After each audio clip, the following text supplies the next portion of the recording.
Death to the false emperor. Death to the weakling imperium of mankind. Chaos Space Marines, also sometimes called Traitor Marines, Renegade Marines, or Heretic Astartes, are former Space Marines of the Imperium of Man who have chosen to abandon the service of the Emperor of Mankind and dedicate themselves to chaos to achieve their own ends. Such corrupt Astartes usually belong to one of the 9 original traitor legions that betrayed the Emperor during the ancient civil war called the Horus Heresy more than 10,000 standard years ago, while others come from Space Marine chapters created long after the heresy ended that have turned renegade. Chaos can corrupt Astartes of any time and place, just as its siren call leads many lesser men and women to their damnation. During the Horus Heresy, the terrible imperial civil war that pitted the battle brothers of the 18 known Space Marine legions against one another, there were 2 factions. These were the Loyalist Space Marines who continued to serve the Imperium and the Emperor of Mankind, and the Chaos Space Marines of the Traitor Legions who betrayed the Emperor and pledged their souls to the service of the 4 ruinous powers of chaos. Some Traitor Marines pledged their service to all 4 of the Dark Gods, a malevolent force known as Chaos Undivided, whilst others preferred to dedicate themselves to the worship of only one of the ruinous powers. The Traitor Legions were led by the War Master Horus, once a Primarch of the Imperium and the Emperor's most trusted friend, son, and advisor, before he was corrupted by the promises and lies of the Dark Gods and his own inner flaws and ambition. The Traitor Legions were the most powerful component of the forces of chaos which fought during the heresy, which also included the myriad demons of the warp, human traitors from the Imperial Army, the potent infantry and combat walker forces of the Dark Mechanicum and Chaos Cultists drawn from across the galaxy. The flesh and power armor of Chaos Space Marines often warps and twists into new, darker, and inhuman forms under the influence of the warp energies they are exposed to as their shapes morph to embody the corrupted Astartes' new allegiance. Chaos Space Marines fight for everything they were once forbidden to indulge in as the ascetic servants of the Emperor and the selfless guardians of mankind. Pleasure, wealth, mayhem, but above all else, the power to rule their fellow humans in the name of the Chaos Gods is the driving ambition and goal of every Chaos Space Marine. All heretic Astartes are ultimately united by this sheer hunger for power. At first, this desire is focused towards specific goals, but as time passes, it becomes a bone-deep obsession. Though the Dark Gods are given to rewarding their mortal followers for acts of carnage that further their divine cause, the gifts they bestow upon their favored are fickle indeed. A particularly extravagant slaughter might be rewarded with a blood-red aura that invigorates the supplicant, but it is just as likely the champion will find his arms being reshaped as axes of bone, or that he has the face of a slavering hound. Eventually, the Chaos Space Marine seeks immortality, to ascend to such lofty heights of favor that he is remade as a demon prince. But for every successful aspirant, there are hundreds of failures, mutated beyond recognition into mewling abominations called Chaos Spawn. The Traitor Legions of the Chaos Space Marines represent 9 of the 20 original first founding legions of Space Marines who were created by the Emperor of Mankind from the genomes of his 20 Primarchs in the late 30th millennium to fight the Great Crusade that forged the Imperium of Man. At this time, Horus, the War Master of the Imperial Forces and Primarch of the Exmyth Legion, the Luna Wolves, which the Emperor allowed him to rename the Sons of Horus in his honor before the onset of the Horus Heresy to demonstrate his status as first among equals among the other Primarchs, was corrupted by chaos. The War Master then instigated the galaxy-wide Imperial Civil War known as the Horus Heresy in his determination to replace the rule of the Emperor with his own. After the death of Horus at the hands of the Emperor aboard his flagship, the vengeful spirit during the Battle of Terra that saw the conclusion of the Horus heresy.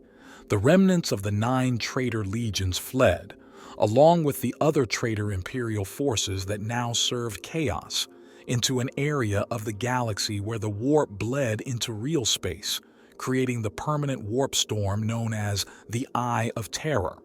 Due to the nature of chaos and the temporal instability of the warp, many of the very same Chaos Space Marines who revolted against the Emperor more than 10 millennia ago continue to fight against the Imperium today, having effectively been granted a tortured immortality by the will of the ruinous powers. The traitor legions have kept their old names, with the exception of the Sons of Horus, who were renamed the Black Legion by their new leader, Abaddon the Despoiler, once Horus's chief lieutenant and the first captain of the Luna Wolves before he followed Horus into damnation. Besides Horus, 2 other traitor primarchs were killed during or shortly after the heresy, Alpharius of the Alpha Legion and Conrad Kurz of the Night Lords.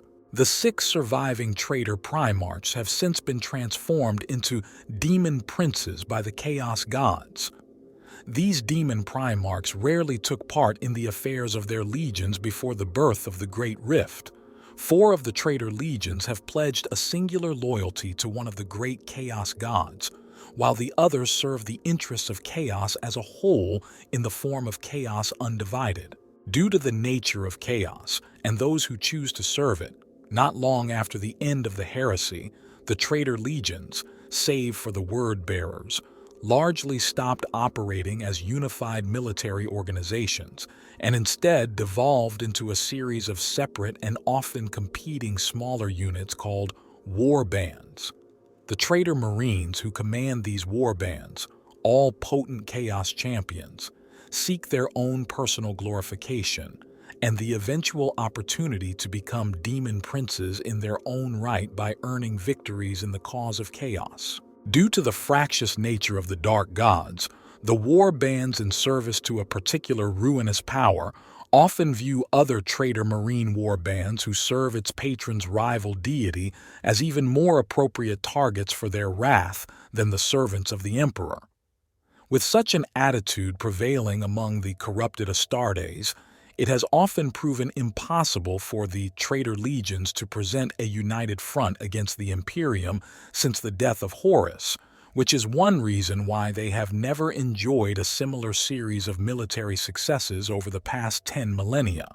The closest thing to unity that has appeared amongst the traitor legions and other Chaos Space Marines is when Abaddon the Despoiler, the War Master of Chaos and leader of the Black Legion, launches one of his periodic Black Crusades into Imperial space under the banner of Chaos Undivided.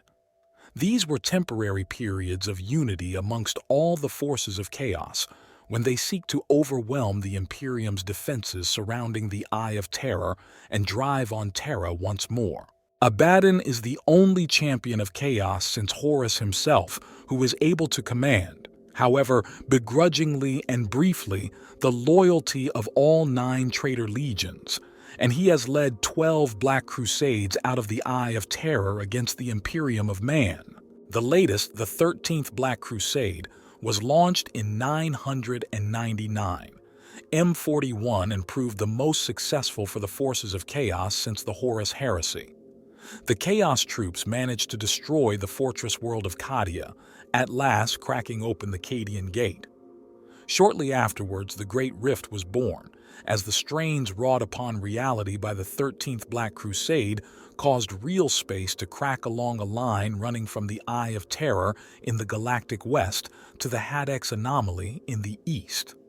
The forces of chaos are now on the march as never before, though the defenders of the Imperium have also found themselves reinvigorated by the resurrection of the Primarch Robut Guilliman.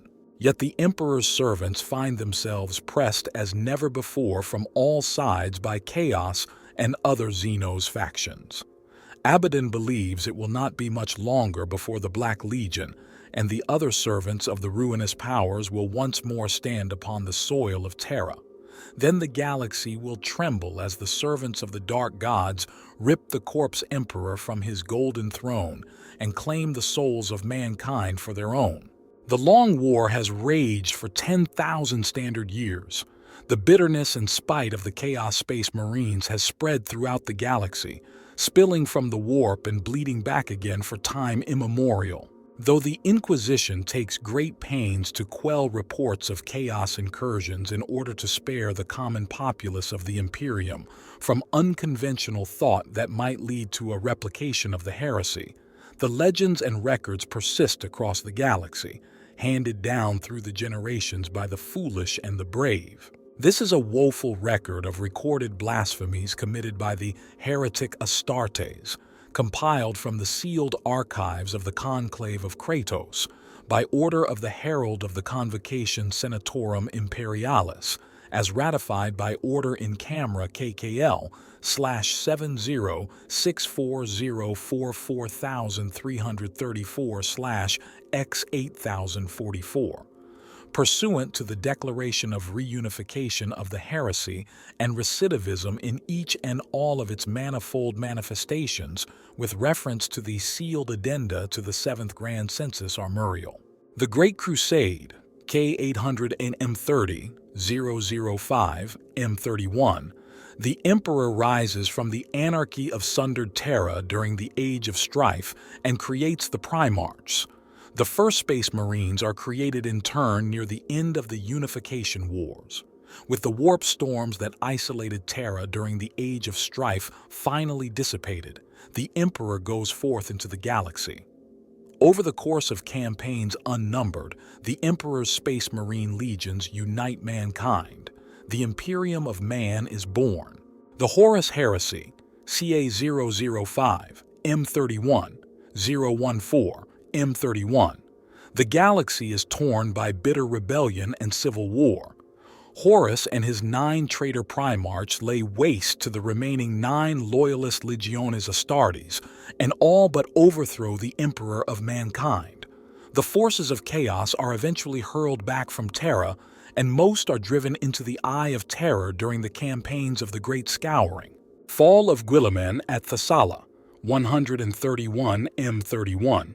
Fulgrim, the demon Primarch of the Emperor's Children Legion, leads his hedonistic armies in a spiteful strike against the Ultramarines during the Battle of Thessala. Amongst the swirling pink mists of Slanesh's favor, Fulgrim hunts down his brother, Primarch Robut Guilliman, and fights him in single combat. Though Guilliman is mighty indeed, his opponent is a serpentine giant swollen with demonic power, each of his 4 arms wielding a poisoned blade. Guilliman is struck down by a slash across his throat.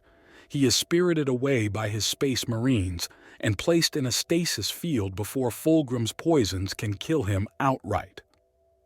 For 10 long millennia, Guilliman lingers on the very threshold of death in the Temple of Correction within the Ultramarines' Fortress of Hera, their fortress monastery on Macragge. The Legion War, SKM-31. The banished traitor Astartes fight among themselves within the Eye of Terror in a war for resources and slaves which further fractures the already broken traitor legions. In the culmination of the war, the Emperor's children attack the demon world of Malium and raze the sons of Horus's fortress, stealing the body of their Primarch Horus and vanishing into the warp. The Long War begins, say early M31. Thirsty for revenge, the Chaos Space Marines strike out against the Imperium from the depths of the Eye of Terror. The adepts of the Administratum are horrified to find that the number of their invasions consistently increases with every passing solar decade. Swearing to succeed where his gene father Horus failed, Ezekiel Abaddon takes up the mantle of War Master of Chaos and begins the Long War anew. The Black Legion rises, CK unknown date M31. Ascending to dominion of the sons of Horus, Abaddon embarks on a quest to slay the clones Fabius Bile has crafted from Horus's remains. Destroying the primogenitor's hidden laboratories and the abominations he created, Abaddon leaves behind no trace of his gene father. With the final and utter destruction of Horus, Abaddon renames his legion the Black Legion. The First Black Crusade of War Master Abaddon, 781 M31. The new War Master of Chaos, Abaddon the Despoiler of the Black Legion, makes many bloody pacts with the Dark Powers. On Uralan, Abaddon recovers the demon sword Draknyen after battling his way through the haunted labyrinth to the great inner chamber where the blade has languished in stasis for many Terran centuries. The Howling Blade contains the bound essence of a dangerous warp entity who has the power to rend reality apart wherever the weapon strikes. After the recovery of the malefic sword, Abaddon's power swells to inhuman proportions. The Tormented Mine, 027 M32. Fenrock, the Forgotten of the Black Legion, discovers a world formed from warp-infused iron ore. He constructs a vast mine to harvest its wealth for Abaddon, the War Master of Chaos. Slaves prove too fragile to work the mine as the ore mutates them uncontrollably, while some mine shafts secrete fluids that dissolve the workers within. Fenrock remedies this problem by binding demonic entities to his mining machines in a ritual that involves the mass sacrifice of the entire mortal workforce. Vengeance from the Void, KM32. Across 100 scattered systems in the western marches of the Segmentum Solar, cult uprisings led by a core of Chaos Space Marine warbands drawn from the Iron Warriors, Night Lords, and World Eaters Traitor legions bring entire planetary governments to their knees in a year of blood and anarchy. With whole sections on the brink of collapse, events take a dramatic turn when a combined force of the Adeptus Astartes emerges from the black depths beyond the spiral arm and launches a sudden and overwhelming attack directly upon the uprising's command. Though many Space Marines fall in glory, the warlords of the traitor factions are slain, and the uprising fractures into 1,000 localized rebellions which are soon put down by local forces.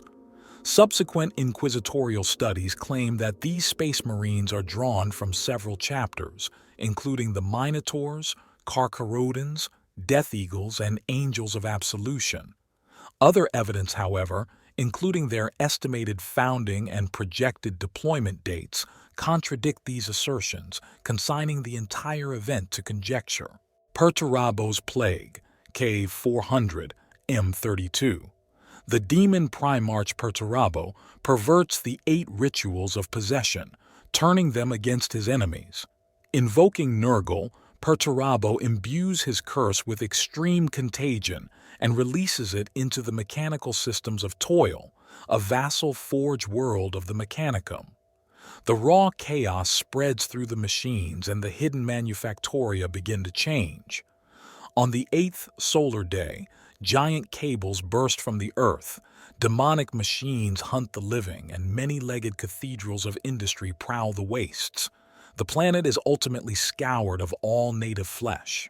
The Second Black Crusade, 597, M32. Abaddon places a death curse upon the worlds of the Balis Corona sector, infusing them with the touch of the warp.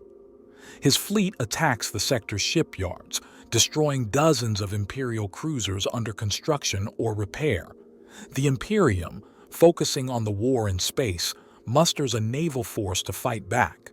Entrusting his flagship to his sorcerers, the Despoiler then teleports to the inquisitorial stronghold of Nemesis Tessera. He topples its hexagrammic Eldritch Needles, ravaging the black stone with sustained melt of fire before withdrawing. The Inquisition later find that a critical vault cell has been opened and its demonic prisoner, the legendary nemesis for which the planet is named, is missing. The traitorous Eye, unknown date, M32, Drekarth, the Sightless, forms the Sons of the Eye out of those sons of Horus who refused to join Abaddon after the heresy. In the Battle of the Keening Deep, the Sons defeat Voslok and his World Eaters, claiming their fortress and hurling their skulls into the soul fires that rage beneath the planet's crust. Drekkarth personally wrests Voslok's demonic axe from his grip during the battle, turning the weapon upon its former owner. Third Black Crusade, 909 M32. The Despoiler sends the Demon Prince Talaman against the Cadian Gate in a reckless frontal assault. The demonic horde that follows in Talaman's wake accounts for millions of lives and draws in Imperial Guard regiments and Space Marine chapters from across the Segmentum Obscurus. Eventually, the Space Wolves manage to banish Talaman back to the warp. Under the cover provided by the attack, Abaddon leads a strike force to desecrate the shrine world of Gerstal, breaking the ancient seals on the eponymous Imperial Saint's tomb and destroying his remains while the Imperium's attention is directed elsewhere. This act of supreme violation banishes the Saint's spirit, thwarting the prophecy that he would one day rise again as a living saint whilst weakening the planet's psychic defenses. Zaraphiston's Penance, unknown date, M32. The Thousand Suns, Sorcerer. Zaraphiston travels deep into the heart of the Eye of Terror at the behest of Tzeentch, where he is granted the power of prophecy. Gifted with a profound understanding of the millennia to come, Zaraphiston pledges his loyalty to Abaddon the Despoiler. The Feral War, so 112 M33. Whilst mining the feral world of Agarros, the Adeptus Mechanicus engage in what at first seems like an embarrassingly one-sided battle, that is, until the primitives bring their flame-tongued shamans into the fray. The armies of the Adeptus Mechanicus find themselves burnt from the inside or crushed flat by invisible forces. The retreating tech priests call in an old debt from the Relictors in order to renew the attack. 4 solar days later, the Relictors' third company fights its way through psychic pyrotechnics of bewildering force to reach the hidden city of the primitive tribes. Lining every road are dust-caked statues of the Thousand Suns, each facing a colossal effigy of Ahriman atop a pyramid of obsidian. Captain Excorius orders the statue of Ahriman torn down. As it topples, every one of the Thousand Suns comes to life, shrugging off the dust of centuries and opening fire on the Relictors with a hail of coruscating bolts. Not one of the Adeptus Mechanicus nor their Relictors' allies survive. The Hellion War, K870, M33. In the wake of the anarchy that followed the murderous internecine conflict of the War of the False Primarch and its aftermath, the Hellion sector declares its secession from the troubled Imperium. Bloodily attacking its neighbors, it becomes quickly apparent that the sector's rulers had fallen then to the worship of chaos, and its millions of men under arms were corrupted and given over to darkness, while its mass manufactura were turned to churning forth twisted war machines consecrated to the dark gods. The ever-widening war swells to ravage more than 80 inhabited systems, and uncounted billions die in the fighting. By the dawning of M35, the Hellion sector and its environs are reduced to little more than a waste zone of barren worlds and dead hive cities. Fourth Black Crusade, 001 M34. During the Elfanor War, the Black Legion besieged the citadel of the Cromarch upon the world of Elfanor. Abaddon leads the charge against the gates of the fortress, but so great is the firepower of the citadel that only a handful of his Chaos Space Marines make it past the kill zones of the Imperial defenders to the fortification's walls. With a single blow from Drachnien, the War Master of Chaos sunders the towering doors of the fortress. In the process, he shatters not just a portal of immense strength, but an ancient empiric barrier, for the citadel's gates incorporated ancient monoliths that had kept a potent warp node sealed. The Black Legion and their demonic allies fall upon the Cromarch and his kin, conquering the citadel and extinguishing their ancient line.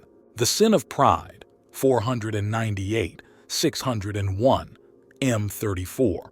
Over a dozen campaigns, The Adeptus Astartes Shining Blades chapter wins a string of victories that ultimately become known as the Beretha Massacres. When the chapter's methods are questioned, they attack their erstwhile allies, and the Red Scorpions chapter appear unheralded to bring them to justice. Much blood is shed in the ensuing war, and the Shining Blades chapter's true allegiance is revealed as they transform into the servants of the chaos god Slaanesh. In an act of overweening pride, the Shining Blades declare themselves the flawless host, a sin of hubris for which the Red Scorpions vow to exact punishment. The Dispute of Iron, K600, 730, M34. Its cause hidden to the eyes of the Imperium, a vast civil war erupts on the demon world of Medrengard and rapidly spreads to the other domains of the Iron Warriors. Ancient pacts of fealty and alliance are called upon, and scores of Chaos Space Marine warbands, daemons, and Traitor Titan legions are drawn into the maelstrom of relentless battle. This bitter feud is accredited at creating several sub-factions of Iron Warriors still active to the present day, such as the Steel Brethren, while utterly destroying others such as the Shattered Tower.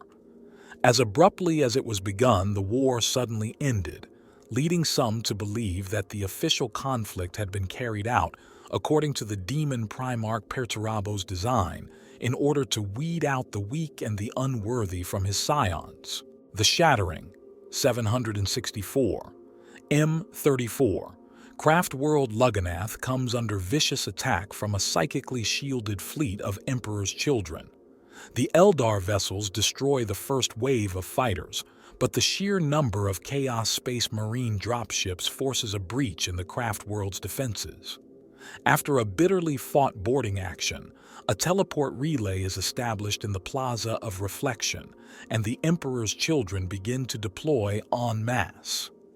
The Eldar seal off the breach with surgical precision, but they realize their foe's true intent too late. At the heart of the plaza, several hundred Noise Marines combine their sonic weapons into a psychic explosion that thrums louder and louder throughout Lugganath's psychoplastic architecture until the air fills with screams. Cracks appear across the Craftworld's sweeping arches, and the thin spires crumble down onto the raging battle below.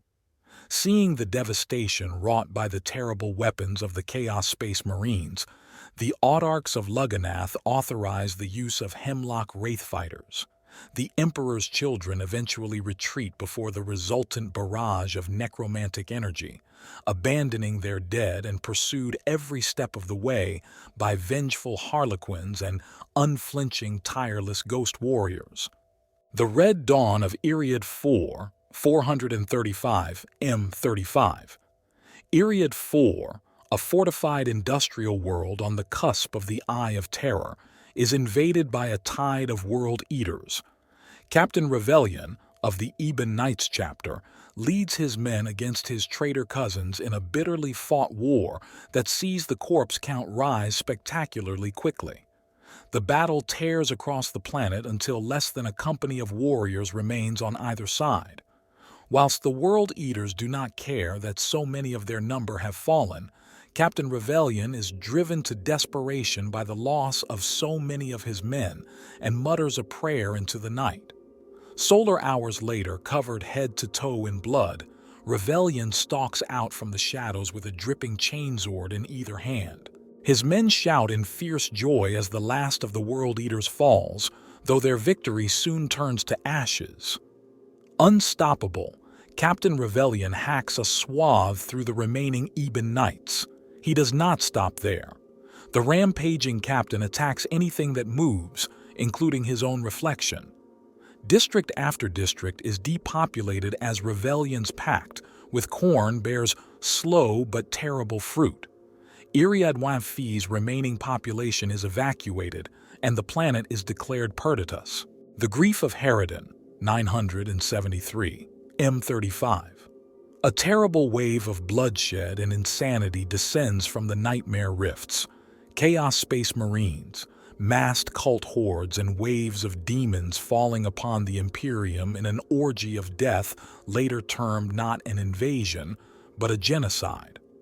Amongst the numberless hosts of the great enemy is spotted the Decimator, a towering construct fueled by the powers of the warp and bearing the weapons of hybrid Xenos manufacture. The war machine is later linked to the heretic spectral cult, thought banished during the Scouring. The Green Death, 437 M36. The infected orc warbands invading the ecclesiarchy shrine world of Sanctia evince a terrible new barbarism. They fall upon the planet's defenders and consume them bodily, devouring the living and the dead alike, as if compelled by a demonic hunger. Bloating and swelling, the orcs become obese monstrosities that can move only at a snail's pace. Puzzled by this strange reprieve, the Adepta Sororitas systematically purge the orcs with Flamer and Bolter. It is then that Mortarion and his Death Guard make planetfall. The skeletally thin demon Primarch looms over the bodies of the orcs as he stalks to the front lines. At his passing, each orc bursts apart in a shower of foul fluids, and dozens of nurglings spill out from their remains to follow their master. Sanctia falls to the Green Death within 20 solar hours of Mortarion's arrival, and the plague spreads across the ecclesiarchy-held system at an unstoppable pace. The Fifth Black Crusade, 723 M36. Abaddon scours the Elysia sector, ordering the destruction of specific cities, shrines, and temples across dozens of its worlds. Each act of violation shatters the warp seals that had held psychic mutation stable in that region of space. On Taranth, the Despoiler lures the Warhawks and Venerators chapters into the ruins of Kasir Luchin, where he traps them between the demonic hordes of Khorne and the Black Legion. In a bitter last stand, both Loyalist chapters are completely destroyed, their skulls taken by the demon Prince Doombreed to be mounted upon Khorne's throne. The Great Degeneration, 836 M36. After the unremitting violence of the Xenocidal Quietus campaign, the Annihilators chapter finally succumbs to blood psychosis. Those of the chapter still able to act rationally gather at their fortress monastery in the hope of finding absolution. Instead of redeeming their sins, however, their corrupted chaplains lead them in an ancient ritual, leaving their souls wide open to demonic influence. Every member of the chapter is possessed over the course of a single moonlit night, shifting forms and devolving into armored half-demon monstrosities. Calling themselves the Beasts of Annihilation, the Brethren go to war again, though this time it is the Imperium that feels their wrath. The Sixth Black Crusade, 901 M36. The War Master of Chaos visits his wrath upon Drakarth the Sightless. Abaddon aids the Sons of the Eye in an assault on the Forge world of Arkreath, fighting with them side by side until the planet's Adeptus Mechanicus defenders are finally crushed, and its complex Durasteel ziggurats battered to shapeless lumps of metal that no longer fulfill their function as sophisticated flux cages. As the two leaders address their respective forces in the war's aftermath, Abaddon strikes Drakarth down, forcing him to watch the arrayed Sons of the Eye kneel before slaying him in a ritual display of violence. The Tournament of Blood, unknown date, M37. Displeased with his chosen, Abaddon pits them against each other.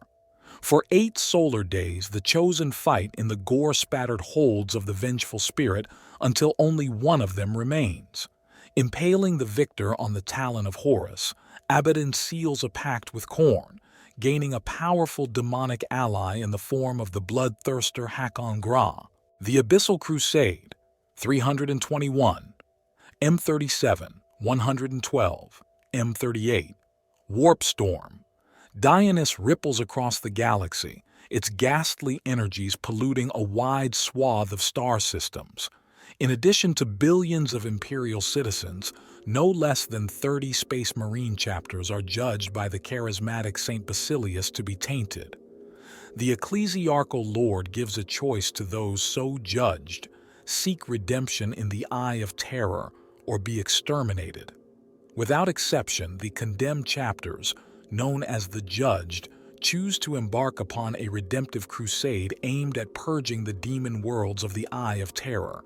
Within that great warp rift, some of the chapters are lost forever or destroyed, and a few turn renegade in order to survive.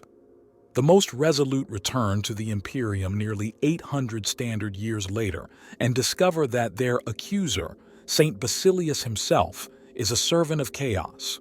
The corrupted Imperial Saint's demise is swift and bloody. The Martyred Sons, 416 M37.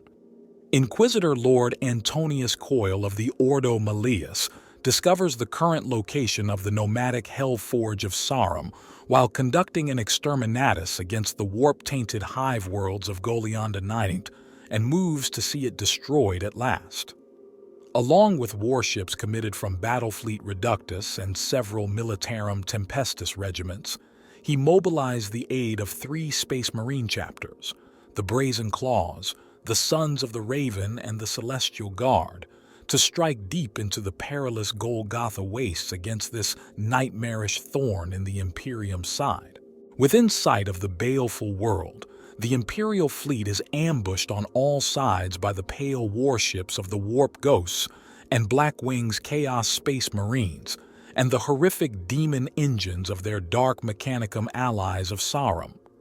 In the brutal 17-hour void battle which follows, the Imperial fleet is encircled and slowly torn to pieces both from without and from within, as demons rip open passages into real space deep on board the stalwart vessels.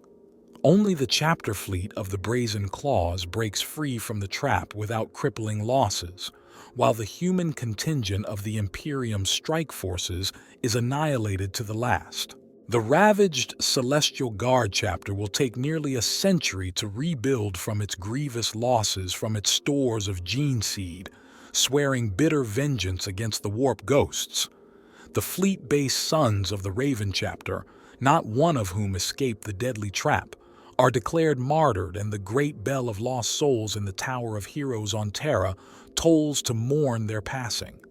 18 standard years later, a corrupted Warspite-class battle barge, believed once to have been the Seraphina Caracus of the Sons of the Raven chapter, is encountered transporting a Warp Ghost raiding force off Mazoa 15th, the withered face of Josen Hernezu, the martyred chapter's last master worn by its revenant captain.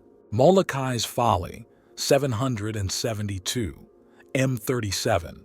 Lured by promises of power, Sevastos Molochai, the power-hungry planetary governor of Urska's Sol Tetra, makes long-range contact with a coven of Word-Bearer's Chaos Space Marines.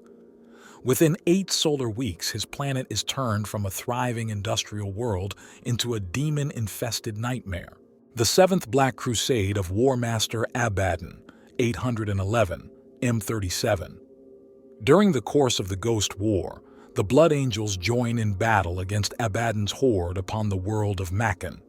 The despoiler mercilessly singles out the Sons of Sanguinius, personally leading a band of Kornat berserkers in a gore-spattered assault against the Blood Angels' devastator marine positions. Though only a handful of the traitors survive the teeth of the Loyalist guns, the Blood Angels' assault marine troops are unable to reclaim the bodies of their fallen brothers which have been desecrated by the despoiler's frenzied warband. The Prison of Madness, unknown date, M37. Abaddon conducts experiments on captured Loyalist space marines, torturing them with repeated visions of a future in which the Imperium falls to chaos. Despite the psycho-indoctrinated mental resilience of the Adeptus Astartes, such is the ring of truth in these prophecies that those who do not take their own lives are left as soul-blasted husks that eventually swear allegiance to the despoiler. Purging of Azoth, 999, M37. At one time known as a firebrand Puritan by whose hand both guilty and innocent had burned on the pyre, Inquisitor Jovis Theon himself turns renegade when he falls under the influence of the denizens of the Warp and in league with dark apostles of the Word-Bearers Traitor Legion, and triggers a full-scale demonic incursion on the planet Azoth. Theon's former peers petition the Adeptus Astartes Revilers, chapter for aid, and while victory is theirs, the subsequent Azoth drop costs the chapter dearly. Having slain the fallen Inquisitor and purged the cursed planet, the surviving Battle Brothers are subjected to mnemonic purgation, so that Inquisitor Theon's sins may be expunged for all time from the annals of the Imperium. The Eighth Black Crusade, 999, M37. On worlds throughout the Segmentum Obscurus, Abaddon's forces cull precise numbers of Imperial citizens in the name of Tzeentch. The living metal monoliths beneath the crater cities of Tychus glow brighter with each ritual slaughter, until, at the culmination of the ninth, the structures begin to melt. By the time agents of the Inquisition identify a pattern in the Black Legion's actions, Abaddon has already achieved his aims. The Rise of the Impaler, 347, M38. A warband of the World Eaters Traitor Legion descends on the outlying worlds of Paramar, the Stormlords chapter mounting a bold defense even in the face of overwhelming odds. The Stormlords are defeated, a wounded sergeant captured and subjected to brutal cerebral surgery. At length, the sergeant's spirit is broken, and he assumes the name and title Jufor the Impaler, going on to gain control of the Berserker warband known as the Skull Takers. Much later, Jufor would earn yet another title, the Butcher of Vrax. The Ark of Damnation, unknown date, M38, Flesh Tearers. Terminators board the Space Hulk Soul of Damnation as it drifts dangerously close to the core worlds of the Skelos subsector. In the depths of the Hulk, they uncover a stasis chamber containing a single casket. Inside is an ancient warrior of the Luna Wolves. When told of his legion's fate, the ancient space marine is filled with rage and takes one of the Flesh Tearer's craft before disappearing into the void. The Ninth Black Crusade, 537, M38. As part of a wider strategy to disable the naval fortress Cancephalus, Abaddon leads his Ninth Black Crusade against the heaving population of nearby Anticonus. The seat of the world's imperial commander, Monarchive, is besieged by Abaddon's vanguard. Black legionaries butcher their way through the lower levels of the hive, whilst the despoiler himself storms its inner sanctums. By the time Astra Militarum from Cancephalus arrive to reinforce the surviving defenders, Abaddon and his forces have already left the planet's surface. As a gesture of contempt, the Black Legion drop a dozen cyclonic warheads onto the ruins of Monarchive. The 17-year war that ensues eventually robs both Anticonus and Cancephalus of their most precious resource, manpower. Without the fleets of the naval fortress to stop him, Abaddon is able to ravage the sector at will, and his sorcerers are free to conduct the rituals required to weaken the walls of reality in that region of space with impunity. The Ansher Summoning, 892, M38. A rebellion led by devotees of the heretical charnel cult engulfs the isolated hive world of Ansher until elements of the Metamarines chapter of Space Marines are dispatched at the request of the Administratum to reclaim Ansher's industrial output for the Imperium. In a meticulously planned campaign of surgical strikes and scorched earth assaults, the Metamarines decimate the cult's ranks, and in sheer desperation the cult's leaders invoke the name of Dread Angrath, summoning forth the Demon Lord, who annihilates every living thing on the world of Ansher in a 7-year-long orgy of violence and death. First, Scouring of Coriolanthe, 948, M38. For 3 months, a war band of the Night Lord's Traitor Legion preys upon the gleaming marble cities of Coriolanthe. turning the white flag streets crimson with the blood of their victims and decorating the rearing stone towers with looped viscera and severed body parts. At length, the population rises in a maddened frenzy of terror, plunging the planet into anarchy. When a Grey Knight's purgation force, under the mandate of Inquisitor Lord Baum, arrives to challenge the renegades and restore order, they are confronted not just by the Night Lords, but a force of traitor titans. Coriolanthi is reduced to ruins in the ensuing carnage, and the Inquisitor Lord and all but a handful of Grey Knights are slain. The 10th Black Crusade, 001, M39, Abaddon's armies and Perturabo's Iron Warriors invade the Helican subsector. While the Black Legion assault the capital world, Thracian Primaris, the Iron Warriors focus their attack against the Iron Hands chapter, seeking to settle an old blood debt. The Iron Warriors lay waste to the worlds of the Medusa system and push the Iron Hands to the brink of extinction. Only when the Loyalist chapter receives heavy reinforcement do Abaddon and the Iron Warriors disengage, taking with them valuable intelligence concerning Medusa's defenses. The 11th Black Crusade, 301, M39. The Despoiler's fleet becomes lost in the warp, finally returning to real space in the path of Murger. In the ruins of Reloria, the Black Legion bring the Greenskins to battle. After solar months of fighting, Abaddon orders the Black Legion to leave Reloria to its fate and return to the Eye of Terror. But not before the War Master of Chaos fills the holds of his fleet with captured Orc Weirdboys. In conjunction with a coven of his most powerful sorcerers, he uses the volatile psychic energies of the Greenskin abductees in a demonic hybridization ritual that weakens the fabric of reality across the Relorian system. The Kruak Morn Massacre, 304 M39. After a 12-year campaign to eradicate rebellious factions within the population of the hive world of Kruash Morn, the Third Company of the Shadowhawks is censured for the widespread culling of the population that marks the end of the campaign and leaves the world unable to fulfill production quotas owed to the Administratum.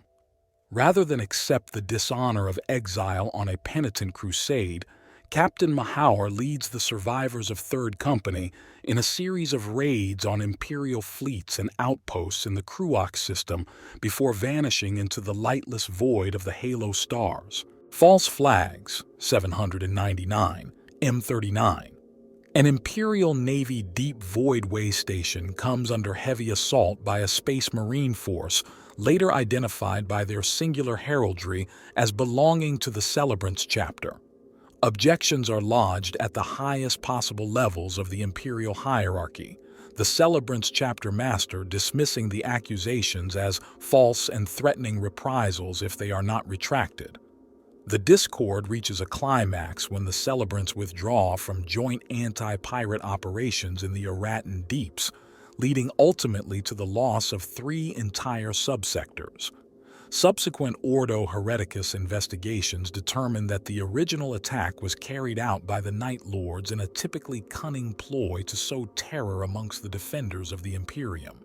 Relief of Rael's World, 814, M39. With the aid of a cabal of Alpha Legion war leaders, a renegade Dark Angel by the name of Valagar conquers the prison planet of Rael's World, installing himself as a pitiless tyrant and subjecting the millions of penal inmates to a bloody regime of inexplicable cruelty. At length, Valagar's reign of terror is brought to an abrupt end as a strike force of his former chapter launches a devastating surgical strike on his Strato Keep lair. It is notable that by the time the Dark Angels force their way into the primary penal facility, not a single Alpha Legionary is encountered, leaving Valagar to confront his erstwhile brethren alone.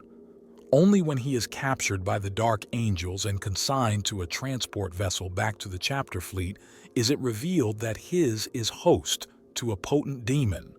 Soon after, the vessel is lost to the warp along with over a dozen brethren of the Dark Angel's first and second companies. Double-edged swords, 198, 485, M40. For more than a dozen generations, agents of the Alpha Legion infiltrate the hive city slums of Gorstengrad, homeworld of the Emperor's swords. Through subtle manipulation of the dominant sects and gangs, the Alpha Legion seed potential future space marines with all manner of deviant philosophies and subconscious triggers. Though many of these brainwashed youths are rejected by librarians and chaplains, some are recruited into the chapter nonetheless, a lurking threat unknown even to the recruits themselves. Almost 3 standard centuries later, the Alpha Legion mounts a full-scale invasion of Gorstengrad. They are met in open battle by the Emperor's swords. The Alpha Legion employ hypnotic and disorientating psychic attacks, releasing the nascent personalities of their unknowing infiltrators amongst the defending battle brothers. Within solar hours, the chapter disintegrates into a morass of battling factions, some of which join forces with the invaders. The Loyalist Emperor's swords are entirely destroyed, Gorstengrad is razed, and the gene seed stores of the chapter are stolen. The Alpha Legion withdraws to the eastern fringe, its numbers swollen with new renegades still covered in the blood of their brethren. Garanhir Rebellion, 649, M40. A World Eater's warband under the command of the notorious murderer Dalak launches a mass incursion against the world of Garanhir, intent upon spilling the blood of the faithful in an unprecedented act of veneration of the blood god. Expecting to find Garanhir unprepared for attack and ripe for the slaughter, what the berserkers actually encounter as they charge from the assault ramps of their dropcraft is a world already claimed by war, the populace armed and led by the famously militant Inquisitor Malthus Crow and bolstered by a force of Grey Knight Space Marines. Battle is joined without delay, and while the warriors of Dalak make a lethal account of themselves, they are ultimately slain, the entire war band cut down by the defenders. Torment of Sherilax, 703, M40.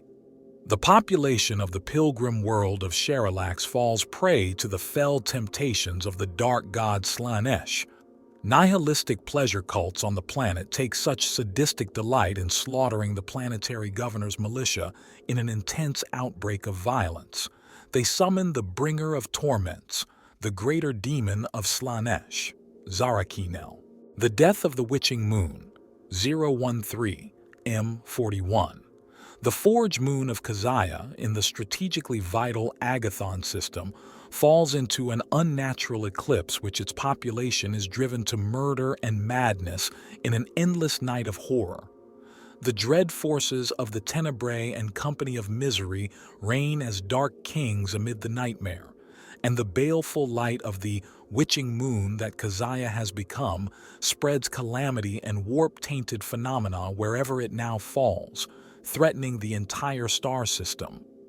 The first Imperial attacks by the Astra Militarum, squadrons from Battlefleet Ultima and the Inquisition are hurled back in tatters by the madness of the Black Light and the warp-fueled savagery of the Defenders. It is only by the unexpected arrival of the Charnel Guard chapter, accompanied by a sacred band of Adepta Sororita's Order of the Black Sepulchre, bearing the holy relic known as the Book of Tears before them, that the imminent loss of tens of billions of lives on Agathon Prime is prevented, and the insanity-inducing radiance of the witching moon is held back. The Charnel Guard lead a fresh assault as further Adeptus Astartes, including the Iron Hands, Storm Lords, and Angels Porphyr, and Adeptus Mechanicus reinforcements arrive, fighting a brutal battle of tank and gunship clashes across the soaring metal canyons which raise the moon's surface, and chamber-by-chamber zone Mortalis actions to purge Keziah of the shadow that has befallen it. The Chaos Astartes inflict fearful losses on their besiegers before they are driven into the deeper darkness of the warp. In the wake of their retreat, All life is purged from Keziah before it is given back to the hands of the machine cult for tech exorcism and eventual reclamation. The 12th Black Crusade of War Master Abaddon, 139-160, M41. Abaddon leads his great fleet into the Gothic sector during what becomes known in the Imperium as the Gothic War, capturing two of the prehistoric star forts known as the Blackstone Fortresses. Under Abaddon's control, the might of the Blackstone Fortresses is used to destroy entire worlds. The despoiler's fleet is driven back at great cost, though Abaddon escapes with the Blackstone Fortresses into the Eye of Terror. The vast engines of destruction emerge once more into the material universe during Abaddon's 13th Black Crusade in 999. M41. The Iron Labyrinth, unknown date, M41. A chaos fleet spearheaded by the Black Legion cuts a path into the worlds of the Cadian system.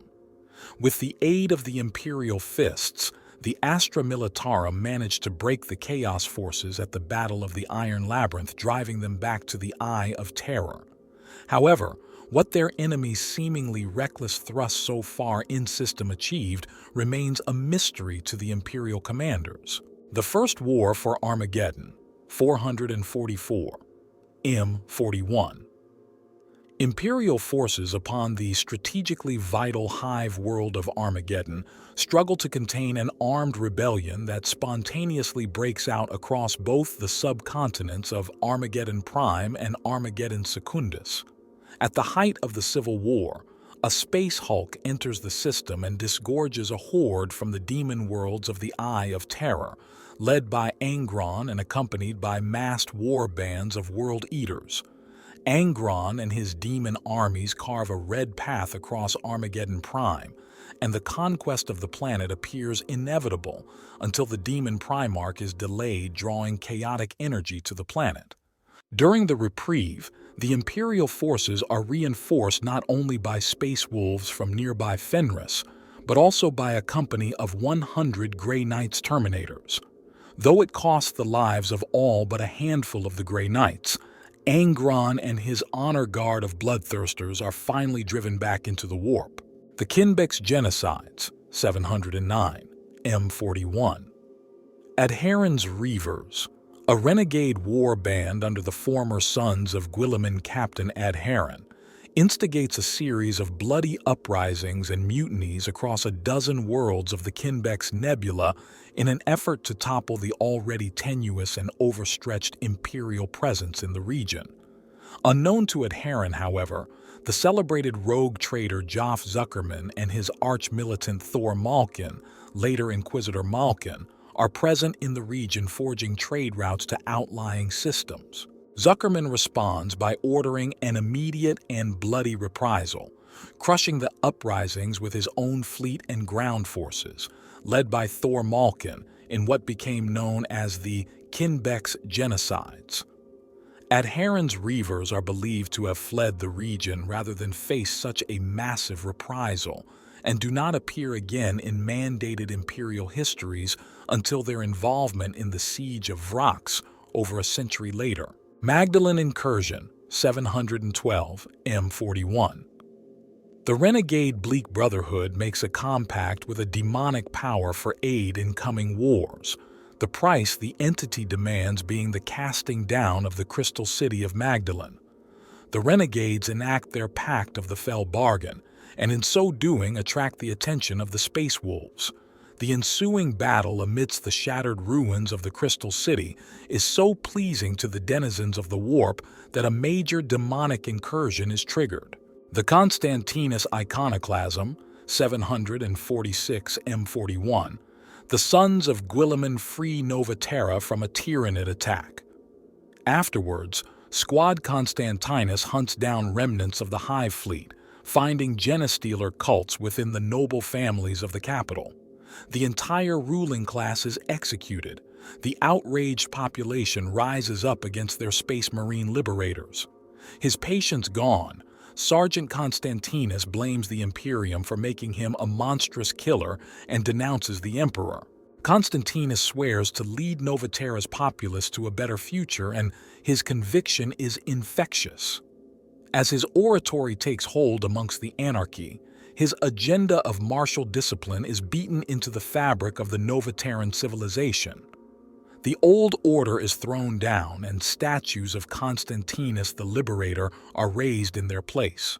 Other servants of the ruinous powers soon arrive, drawn by the anarchy and bloodshed. The rebel sergeant's megalomania escalates until it plunges the whole sector into war. The rebellion ends only when Constantinus is killed by agents of the Officio Assassinorum. The Plague That Walks, 757 M41. The first recorded outbreak of the zombie plague occurs on Hydra Minoris after Typhus and his Death Guard foot soldiers penetrate to the heart of its capital Hive City. As the living begin to fall prey to the painful disease, its true horror is revealed. The dead victims begin to rise up and attack the living. The resultant imperial quarantine traps 23 billion uninfected citizens alongside a rising tide of the hungry undead. Legacy of the Luxor Uprisings, 812 M41.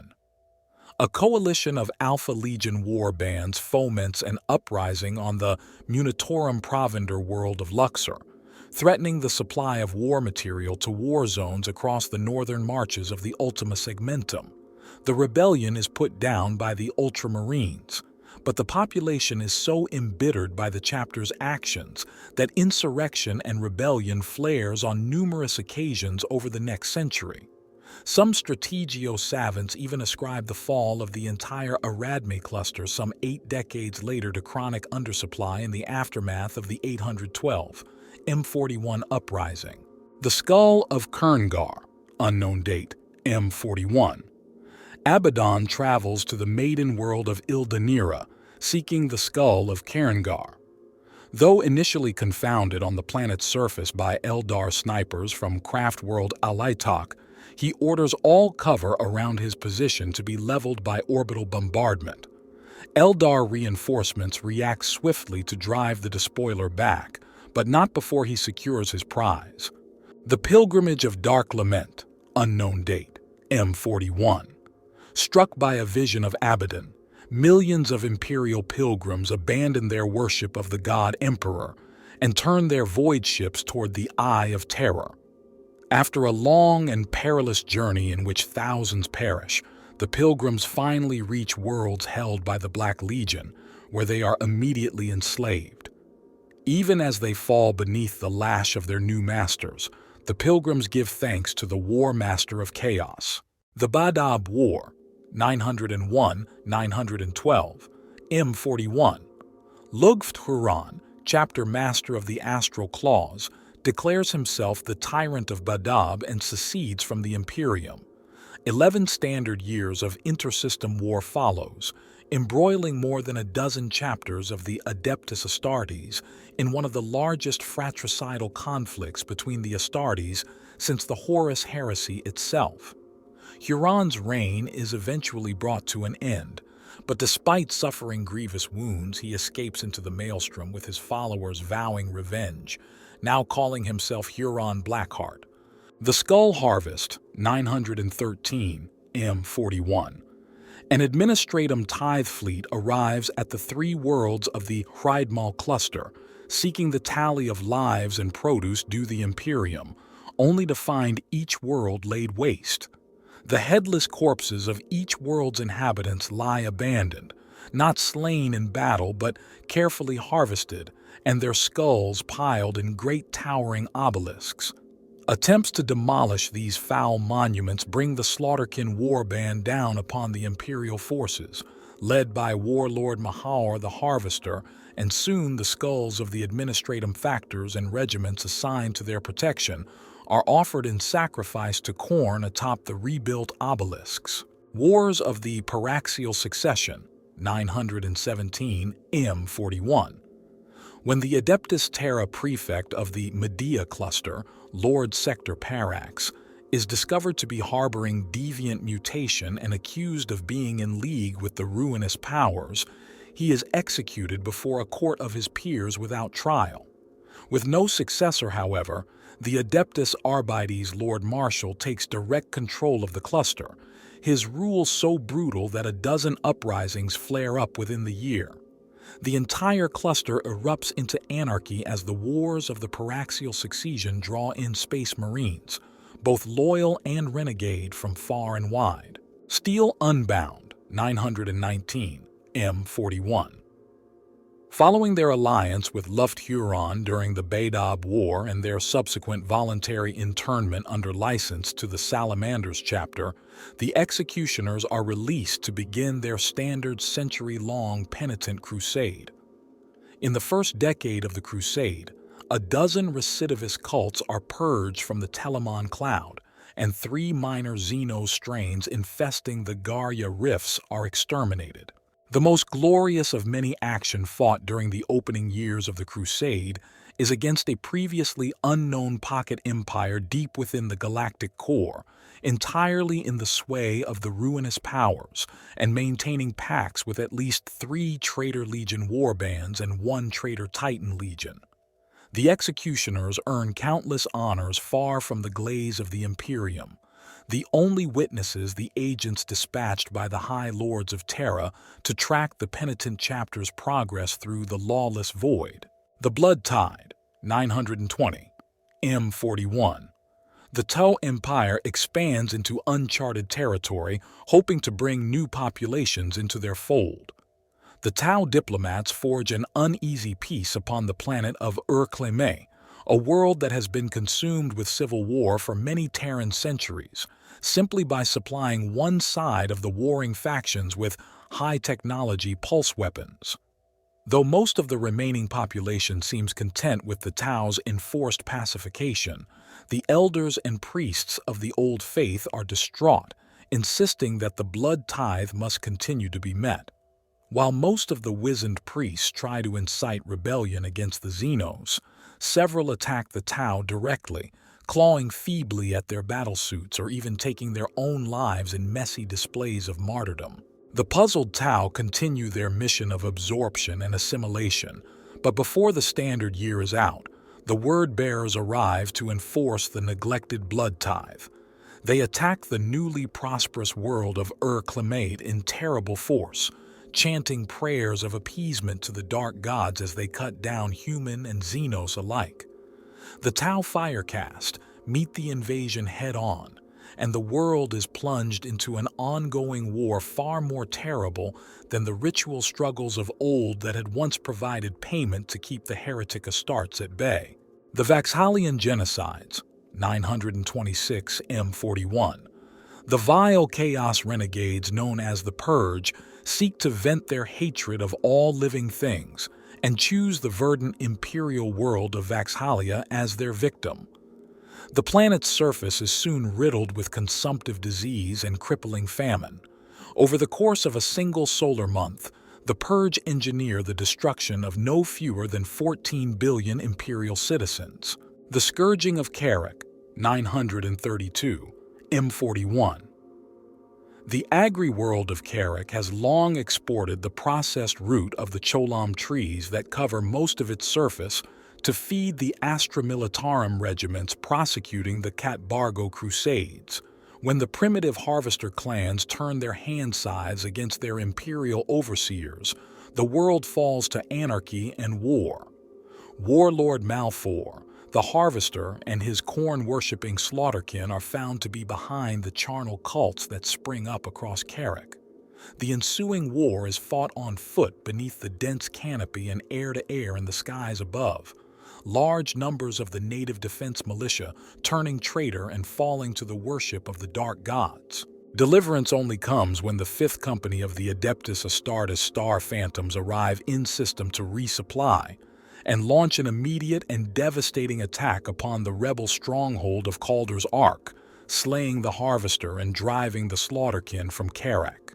The Wolf at Bay, 937, M41, mustering 5 companies of Space Wolves, as well as the Cadian 301st and the Talarn 14th Regiments of the Astra Militarum, The decorated Inquisitor Pranix attempts to reclaim the 9 hollow worlds of Lastrati from the traitorous Red Corsairs. The drop pods of the Space Wolves crash straight through the hollow world's algae-crusted surface, and war soon rages throughout the catacombs beneath. The Chaos Lord Huron Blackheart collapses pre-selected portions of his tunnel networks with cold precision and timing, isolating and destroying much of the Imperial army sent against him. The invading forces are forced to withdraw in disarray. The Damnation Cache, 959-961, M41. The Despoiler invades the Pandarax system with an alliance of traitor legions. Sweeping aside Imperial resistance, Abaddon breaks into the vaults below the world and opens the Damnation Cache, an ancient portal to the warp. A combined force of Dark Angels and Grey Knights come to Pandorax's aid in an attempt to stop a demonic incursion from engulfing the sector, and eventually succeed in closing the portal. Unbeknownst to the Imperium, however, the Despoiler has already left Pandorax, taking with him a rogue psyker of prodigious strength. The Terminus Est, 969 M41. The Plague Ship. Terminus Est is sighted in the Kando system. It disappears soon after, but it is already too late. The zombie plague ravages all of the planets in the system over the following solar months, exposing the worst in human nature as brother turns against brother in their desperation to survive. The Promethean War, 980, M41. The Salamanders fight an urban war against the Black Legion on Helatine. The Order of the Eben Chalice arrives to reinforce the Space Marines, and together they push forward, but their advance is halted by the demon prince Galactic.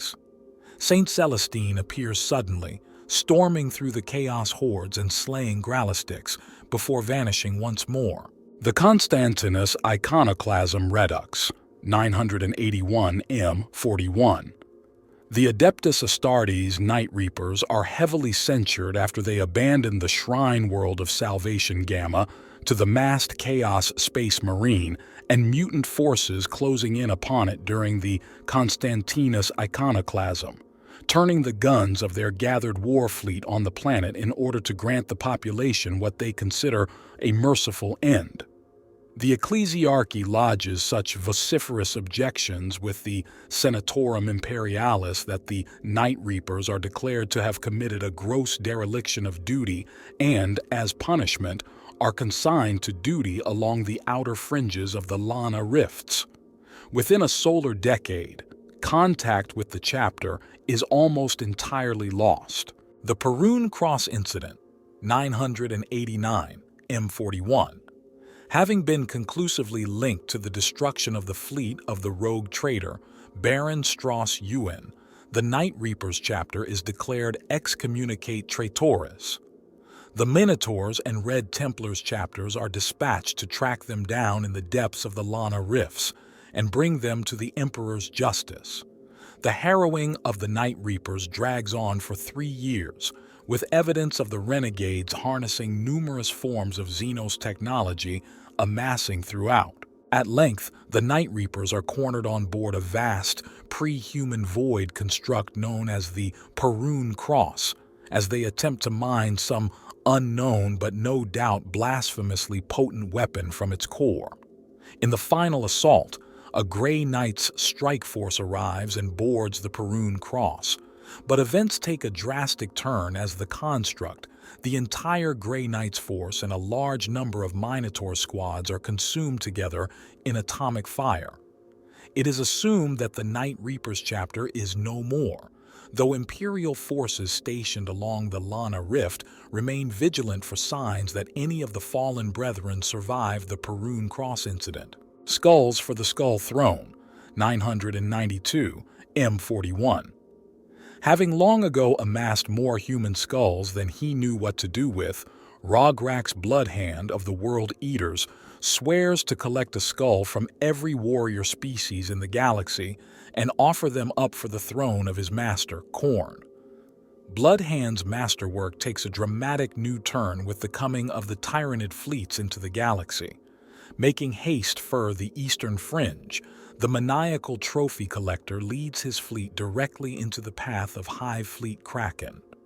Delighted at the prospect of collecting such large and impressive skulls, he reaps a grisly bounty from the Tyranids, which become more varied after every battle. The Knight of the Steel Demon, 995 M41. Unbeknownst to the settlers that make their home upon its crust, the dormant volcanic planet of Abheilung is honeycombed with subterranean forge vaults where the dark mechanicum lurk. As protein farms and hab blocks are established high above, the warpsmiths below use the livid heat of the planet's core to bind demons into their allies' strange machines. The surface settlers continue to expand, until one night all the volcanoes across Abheilung erupt spectacularly, incinerating millions in an immense pyroclastic cloud. Out from the molten depths climb great hosts of demon engines, magma-clad horrors that spill like insects from each volcano's caldera. The mechanical horde depopulates Abheilung in less than a solar month. The Tyrant and the Wolf, 995, M41. Huron Blackheart stages a counter-assault upon Parinxes, a world defended by the Deathhawks and Space Wolves. During the engagement, a series of Red Corsairs strike forces managed to board, disable, and capture the Space Wolf strike cruiser Wolf of Fenris. The fall of Forge Fane, 997, M41. The Iron Warrior's bastion world of Forge Fane is overrun by the uncountable warrior organisms of Hive Fleet Leviathan. The Iron Warriors and their million-strong armies of slave troops mount a masterful but ultimately doomed defense, the scale of which has not been witnessed for many centuries. Kelshan besieged, 998, M41. The Purge Warband lays siege to the beleaguered Tau Sep world of Kelshan, which is recovering after a series of invasions by both the Imperium and Hive Fleet Gorgon. Their attempt to corrupt the world's atmosphere, turning it into a corrosive soup that would cleanse the planet of life, are foiled at great cost by Fio O Sho Aun, renowned Tau artificer and weaponsmith, whose experimental Remole throne fighters duel with airborne blight drones for control of the skies of Kelshan. The Reapers at Bay, 999, M41, a reclamator fleet of the Renegade Knight Reapers chapter, thought destroyed, is cornered by Inquisitor Seleno of the Ordo Malleus in the bleak expanse of the Caligulan Nebula. With a full company of the Red Hunters chapter at his command, spearheaded by the ancient Fellblade Tellum Veritatis, Seleno forces a confrontation on one of the many barren worlds found in the nebula and is met by the warp-tainted armored vehicles of the Night Reapers. As the Tellum Veritatis duels with the demon-touched Typhon heavy siege tank Nidhogger amid a plain strewn with the broken remains of battle tanks, Seleno is slammed by an errant shell, and the Red Hunters retreat, carving oaths of vengeance into the armored flanks of Tellum Veritatis. The Sons of the Maelstrom, 980.999, Mem 41. A massive Chaos Space Marine fleet emerges from the Maelstrom with 36 demon-infested space hulks. The massed fleet brings the Chogoris, Kalis, and Sesek systems to their knees, establishing a stranglehold over their space lanes. The Great Awakening, 982.999, M41. A ripple of psychic activity passes through the Imperium, awakening the dormant powers of latent psychers across the galaxy. The resultant backlash creates innumerable warp rifts, and countless worlds are lost to demonic incursions. The Thousand Suns are seen in unprecedented numbers as the psychic apocalypse runs its course. The Night of 1,000 Rebellions, 992.999, M41. Carefully seeded rebellions sown across the Segmentum Pacificus all bear their bloody fruit upon the same solar night. Uprisings and discord strike at the heart of hundreds of worlds, including the supposedly secure imperial strongholds of Enceladus, Darkhold, and Minnesotira. Contact is lost with large swaths of the segmentum as the Chaos Space Marines move in, revealing themselves as the orchestrators of the insurrection. The fall of Valamis, 994.999, M41, after a series of daring raids leaves the titanic fortress monastery of the Marines Errant, garrisoned only by a single company of Space Marines. Huron Blackheart sends his Night Lord's allies to infiltrate the fastness and bring down its power shields and defense lasers. Teleporting in from low orbit, Chaos Terminators launch a sledgehammer assault upon the fortress's Apothecarian as Huron Blackheart simultaneously moves in to steal the chapter's relics. Caught in the horns of a dilemma, the outnumbered and outmaneuvered Space Marines fail to repel the invasion. The Red Corsairs withdraw with nearly all of the chapter's gene seed, dooming the Marines Errant to a slow demise. The cage is cracked, 999. M41. Lord Exorphus of the Black Legion invades the planet Amethel alongside the World Eaters of Karn the Betrayer and the Crimson Slaughter. An alliance of the Blood Angels and the Adeptus Mechanicus repels the invaders, but as the planet is consumed in a rising tide of carnage, the ancient demon cage that forms the planet's interior has its structural integrity breached. The Chaos Invaders are driven off, but the damage has been done. Within the solar year, a nearby warp storm breaks the demon cage entirely, plunging the system into warp-haunted mayhem and adding to the empiric tempest raging across the galaxy. The Wrath of Magnus, 999, M41. With the aid of the Tsentian trickster known as the Changeling, the demon primarch of the Thousand Suns, Magnus the Red, gathers his sorcerers and, at the head of several war sects of Rubrica, visits his revenge upon the beleaguered world of Fenris, homeworld of the Space Wolves, during what is known as the Siege of the Fenris system.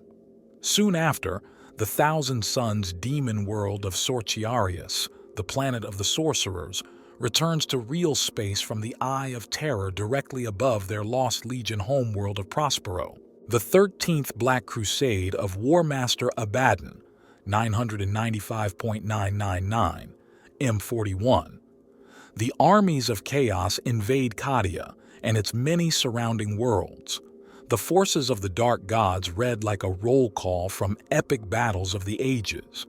Always in the vanguard are the Black Legion, followed by the Death Guard, World Eaters, Alpha Legion, Thousand Suns, Night Lords, and other traitor legions from the annals of the blackest days.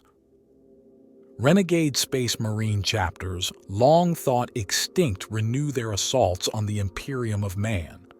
Before them run scabrous chaos cultists, deranged mutants, and traitorous scum in numbers too great to count. Behind them march demons of all the ruinous powers, the nightmares of mortals made real, led by their infernal overlords. After a grueling campaign with a death toll that spirals into the trillions, Abaddon the Despoiler succeeds in tearing down the strange pylons that for millions of standard years had held the Cadian Gate as a stable region of space. Cadia falls soon thereafter, and a wave of warp storms roars into being across the length of the galaxy. Astropaths everywhere fear to open their minds to receive or broadcast messages, for the immaterium rings with mind-splitting peals, possibly the sound of the myriad tears ripping open in the barrier between the material universe and the warp, or perhaps the laughter of the dark gods. Gilliman awakes, Ticke 999, M41. Strange events. The appearance of the ancient Archmagos Belisarius Call, and a cryptic alliance with a mysterious Aldari faction, known as the Inari, conspire to awaken the Ultramarines, Primarch rowboat Guilliman from his millennia-long slumber in a stasis chamber during the Ultramar campaign of the 13th Black Crusade. The Primarch is immediately embroiled in battle as a chaos assault by the Black Legion as Abaddon attempts to prevent his return. The Great Rift opens, ca. 999 M41. Reality tears itself apart from the Hadex anomaly at the core of the Jericho Reach in the Eastern Fringe to the furthest star system of the Segmentum Obscurus. From that hole come warp storms not seen since the Age of Strife, cutting off the galactic north from Terra. The initial period, known as the Noctis Eterna, or the Blackness, is terrible indeed. For a time, all warp travel is impossible and the far-spread planets of the Imperium are isolated, with no travel or astropathic communication between them. Worlds in their hundreds fall before the ensuing chaos onslaught. The pulsing cicatrix maledictum spreads like an impenetrable curtain, robbing entire systems of the holy light of Terra. A chain reaction of warp cataclysms rips across the Imperium, plunging its worlds into disaster and awakening the dormant powers of latent psychers across the galaxy. Countless civilizations are lost to demonic incursions as the galaxy burns. Indomitus, circa 999, M41, ca. 111, M42. In 100 war zones of the Indomitus Crusade, untested strike forces of Primaris Space Marines are unleashed into battle against the forces of the ruinous powers. They acquit themselves well, and by the artifice of Belisarius' call and the strategic genius of Guilliman, they prove themselves worthy inheritors of the title Adeptus Astartes. To shield the Shrine Worlds, unknown date, M42. The Shrine Worlds of the Imperial Cult are targeted with a special malice by demons and the Traitor Legions, most prominent amongst them the Word-Bearers. In an attempt to break the sieges that hold dozens of Shrine Worlds hostage across Segmentum Solar and Pacificus, the Black Templars launch crusade after crusade. In their bloody endeavors, they are assisted by the Iron Hands and a score of other Space Marine chapters, along with all the forces the Adeptus Ministorum can muster. Crippling terror. Unknown date. M42. Thousands of Imperial planets lying along the edge of the Great Rift are evacuated as the tapestry of warp storms threatens to consume them. On the Forge world Raiden, the Adeptus Mechanicus tech priests gather their most sacred manufacturing relics in preparation of shipping them off-world. But before the frigates are loaded and launched, an armada of Black Legion warships emerges from the warp, forming an impenetrable blockade around the planet. Before long, hordes of Chaos Space Marine shock troops descend upon the Forge world. The bulk of its Skitarii defenders are deployed to guard the Basilica Logisticum where the Mechanicus have stored their invaluable archaeotech. However, the Chaos forces do not even attempt to lay siege to this complex. Instead, they conduct a series of devastating orbital bombardments on the planet's spaceports, obliterating their static Lascanon arrays before sending in waves of ground troops to mop up the remaining Skitarii. With Raiden stripped of its transport capabilities, the Black Legion armada recedes, leaving the tech priests and their precious relics untouched as the warp storms envelop them. Blacker Pastures. Unknown date. M42. The rampant advance of the Hounds of Abaddon through the bellicose stars comes to a grinding halt when they are met by the Imperial Fists on Gandor's Providence. The Sons of Dorn deploy numerous squads of Primaris Astartes intercessors, creating a series of heavily defended redoubts across the surface of the Agri-world. Rather than allowing themselves to become bogged down in a prolonged siege, the Hounds of Abaddon withdraw to wreak destruction elsewhere. Gods from the Warp. Unknown date. M42. After a solar months-long battle in the Aerolus system, the Imperial Navy are all but wiped out by a massive war fleet comprising several Black Legion warbands. The few remaining Imperial forces retreat to Everwatch Stanchion, the heavily fortified orbital docking platform above airless Sesfen, to consolidate their strength. Meanwhile, on the planet's surface, Governor Melicron Indus marshals his planetary defense forces and prepares for invasion. As the Black Legion warships approach, dozens of Chaos cults emerge from amongst the indentured populace of Airless 7. These deluded fanatics do not see the Chaos Space Marines as invaders, but rather as saviors who have emerged from the Great Rift that burns across the sky day and night.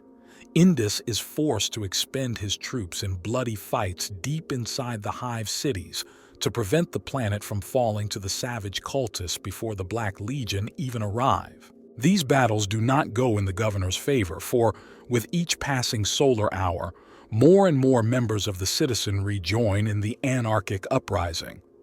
Indus and the remaining fragments of his armies barricade themselves inside the spire of Airless 7's capital Hive and pray to the Emperor that the naval garrison on Everwatch will soon be able to send them aid. Their prayers are not answered.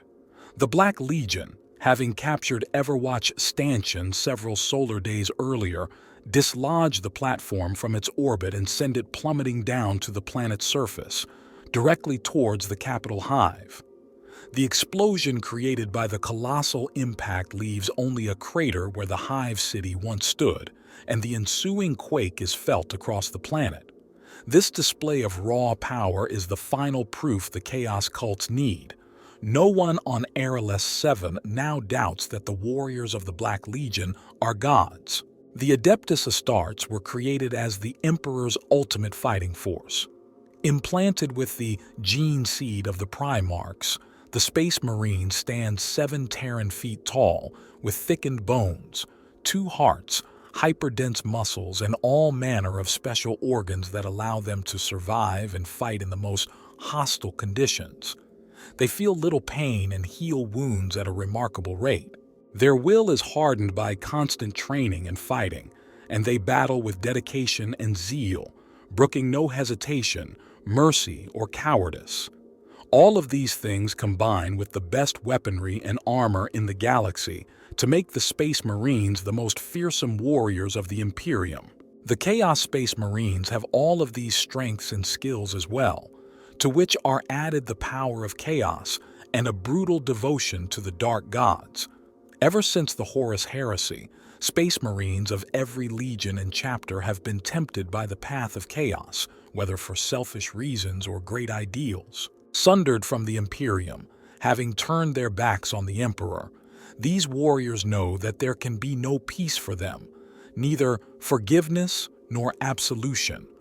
They are wholly committed to the path they now tread, for good or ill, and they can expect no quarter from former battle brothers. The armament of the current Chaos Space Marines differs little from that of their Loyalist counterparts, for the weapons of the Adeptus Astartes are built to last. Bolt guns in various marks dating back 10,000 standard years are their primary weapon. Those squads that glorify close assaults and personal combat often favor bolt pistols and ritual knives, chainswords or chain axes. There is little uniformity between squads. Much of the organization and structure of the force's former legion or chapter falls by the wayside as they turn to the path of chaos. In place of appointed sergeants, the Chaos Space Marines follow the strongest, boldest, and most merciless of their brothers. These blood-soaked soldiers seek to become the favorite of the gods and eventually become mighty Chaos champions themselves, and so are known as aspiring champions. Their war gear varies dramatically and may include weapons taken as trophies from slain foes, as well as arcane equipment carefully maintained since the Horus Heresy.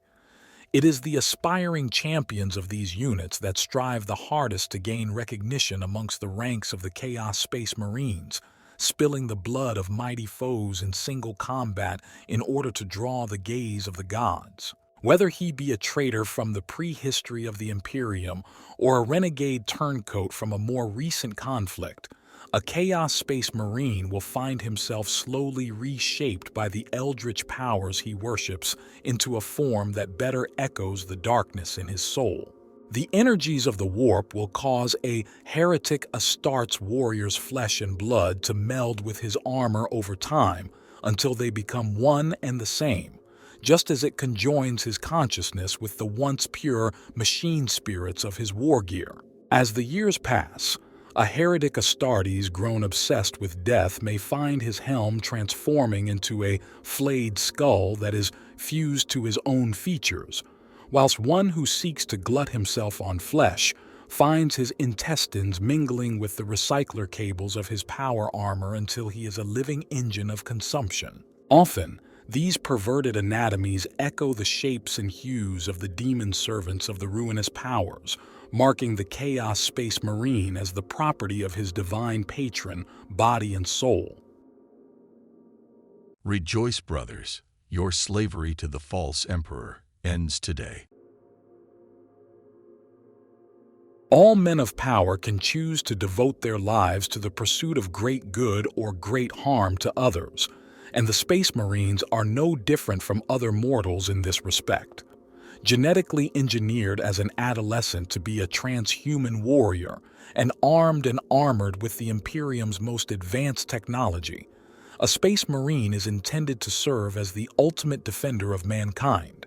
Not only is his body protected against the weapons of his foes, but his mind has been toughened through the use of potent psycho-conditioning and indoctrination methods to expunge all fear, pain, and temptation. To become an Astartes is to surrender one's own life and aspirations to the service of the Emperor and mankind, and to wholly dedicate oneself to this singular purpose forevermore. Those who live secure behind the shield of valor created by the Space Marines can never truly understand the enormity of the sacrifice that the Astartes have made for their fellow men and women, for they have sacrificed their own humanity in the service of those they have sworn to protect. When an Astartes falls from grace, he will fall further than other mortals. A lifetime dedicated to self-deprivation and selflessness is simply thrown aside, and the Space Marine indulges his newfound independence in thought and deed to its fullest extent. Freed from the constraints of the discipline, traditions, and responsibilities that define the Adeptus Astartes, a Chaos Space Marine can exercise his every whim, whether it be for bloodshed, mayhem, sensual pleasures long denied, ambition, love, or simple vengeance. Given full rein to his long-suppressed personal desires, his incredible physical powers and mental strength can be turned to the pursuit of the most malevolent acts, untrammeled by any sense of either mercy or guilt.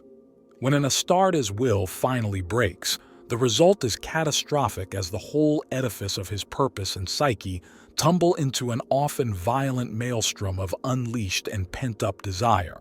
Having been created for combat, most Chaos Space Marines first turn to the only thing they have ever known, the pursuit of war.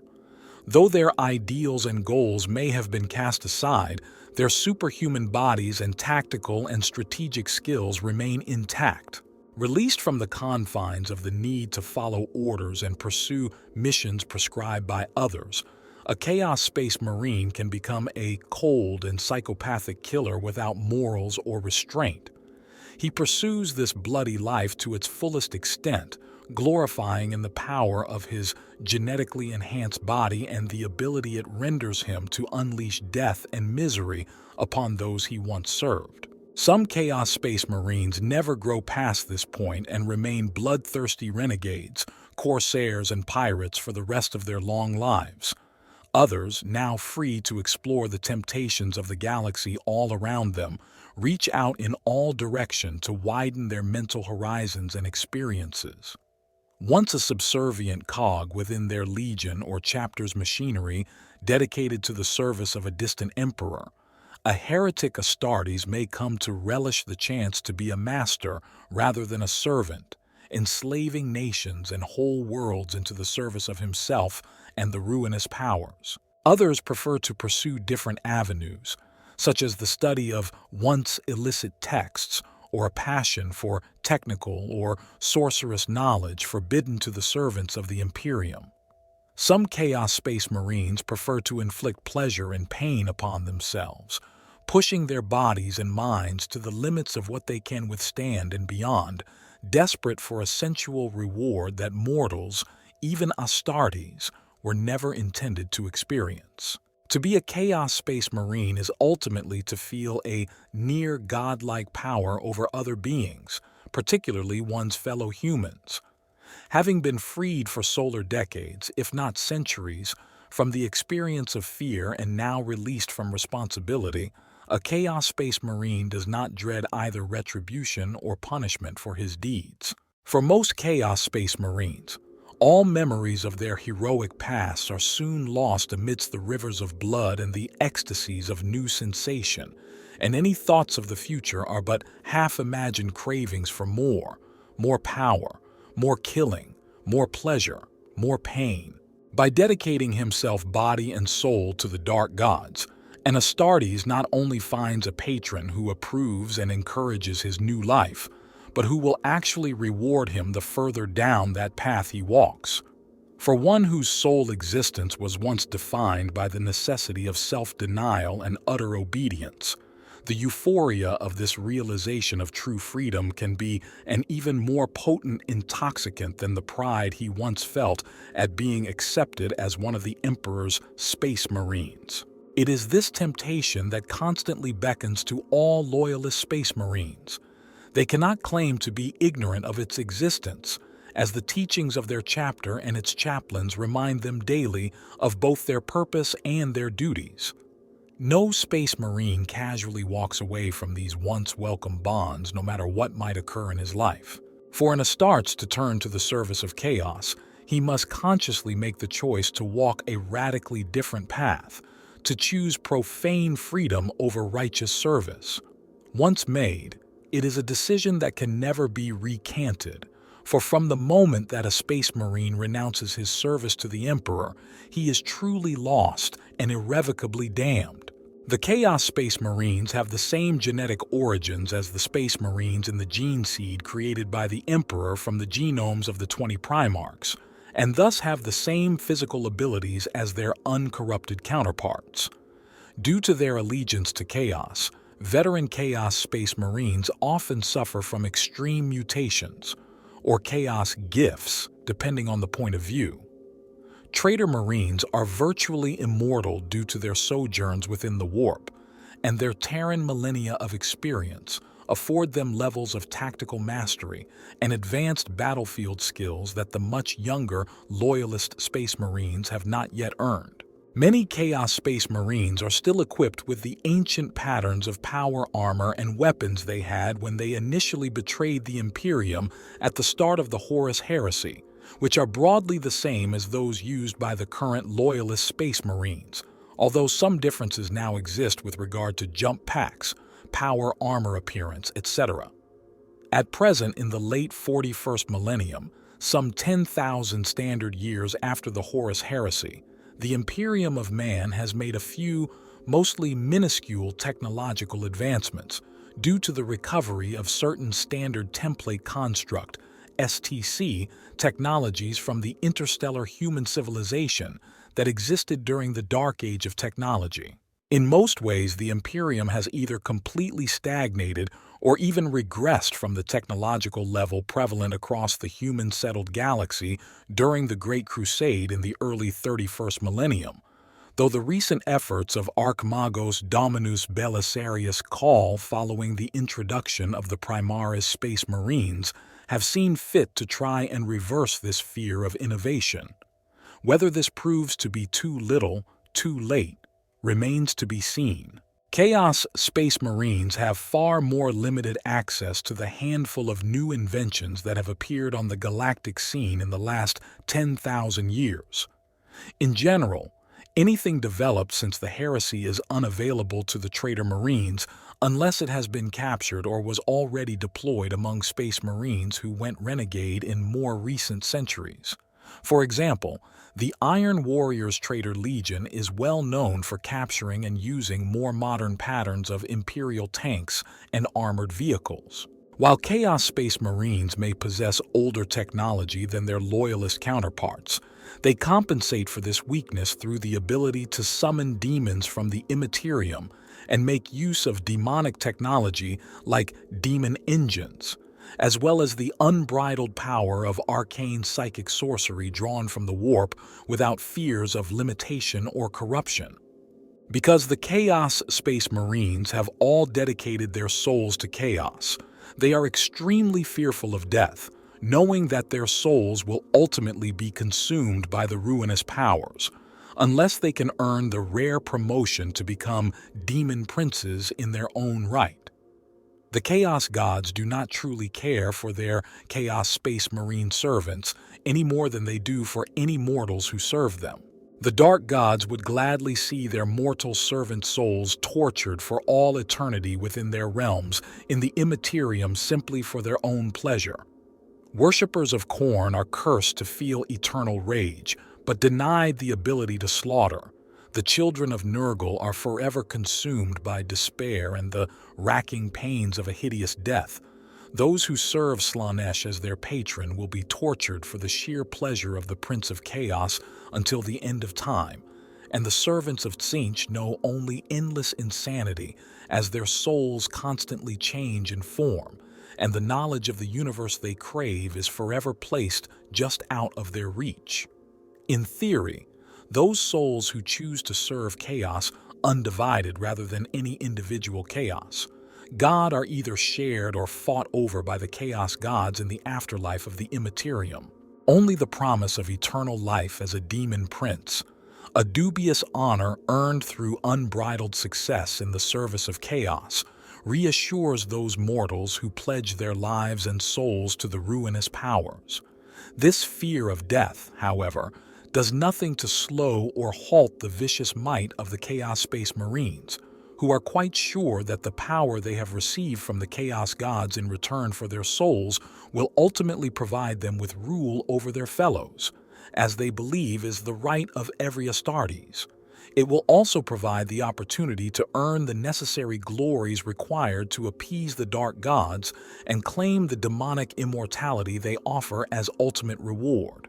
In the immaterium, similar thoughts and emotions of the sentient beings of the galaxy join together like rivulets of water running down a cliffside. They form streams and flows of anguish and desire, pools of hatred and oceans of pride. For billions of standard years, these tides and waves of psychic energy have flowed unceasingly through the warp, and such is their power that they eventually formed creatures hewed from the energy of the Empyrean. These instinctual, formless entities eventually gained rudimentary consciousness and the Chaos Gods were born. Great psychic presences composed of the best dreams and worst nightmares of the galaxy's mortals. As the sentient races of the galaxy prospered and grew, their hopes and dreams, their rage and conflicts, and their loves and hatreds all fed the growth of the Chaos Gods and nurtured their power. Eventually, the gods reached into the dreams of mortals to demand both their praise and their service. A Chaos God can only increase its power through the collective actions and thoughts of the galaxy's mortals, regardless of their species of origin.